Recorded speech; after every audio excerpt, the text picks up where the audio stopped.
In this video, I'm going to show you how you can hide your followers and people you are following in Instagram. It will totally hide everything, and just this is how you do it. Just do what I'm doing.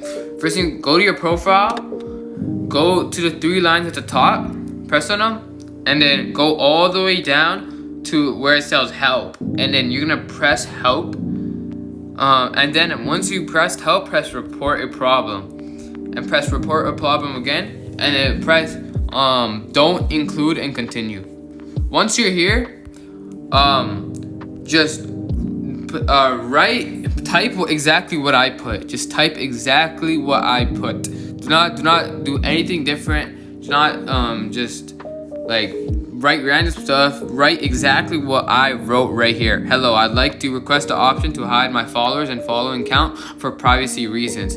Please consider adding this feature or let me know if it's already available. Thank you. So just do this, and then you're gonna press send.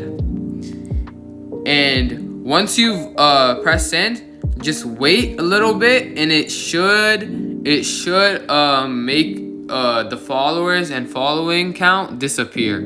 And that's basically it. I'll see you guys in another video. Bye.